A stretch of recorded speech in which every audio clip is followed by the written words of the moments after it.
Very very good morning বন্ধু। আজ লেকে ঢুকতে যাব, দেখলাম হঠাৎ লেকটা বন্ধ, কারণ ছট পুজো।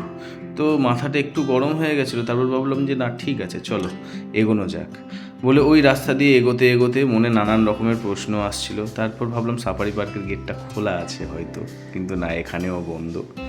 তো যাই হোক, মনটা তো একটু খারাপ ছিল। তারপর ভাবলাম যে না, একটু দেখি বাইরে থেকে। তো বাইরে থেকে একটু জিমগুলো দেখছিলাম, যেখানে আমরা অ্যাক্টিভিটিসগুলো করি, মজা করি। তারপর ভাবলাম যে না, একটু মায়ের দর্শন নিয়ে আসি। তো ওই রাস্তায় না বিড়লা একাডেমি পড়ে। আমি খুব ছোট তখন বিড়লা একাডেমিতে আমি এক্সিবিশন দেখতে গেছিলাম বন্ধুদেরই সাথে।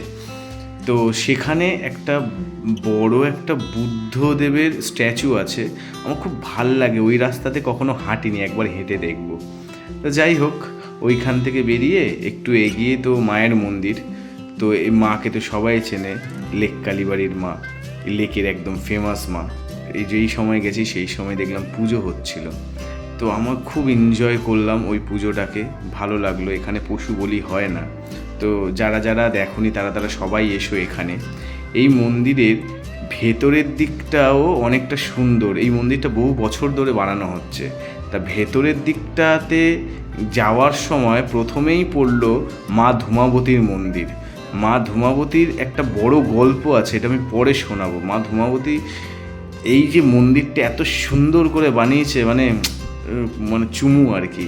তারপর পড়লো মা বগলামুখী মাতার মন্দির। তো একদম পাথরগুলো একদম সেই চমকাচ্ছে, এত সুন্দর করে বানানো। তারপরেই পড়লো মা সন্তোষী মাতার মন্দির।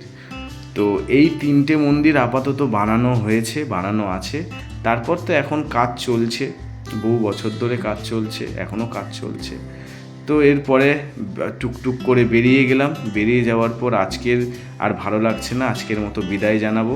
তো কেমন লাগলো কমেন্টের মাধ্যমে জানিও, ভালো লাগলে শেয়ার করো। Thank you.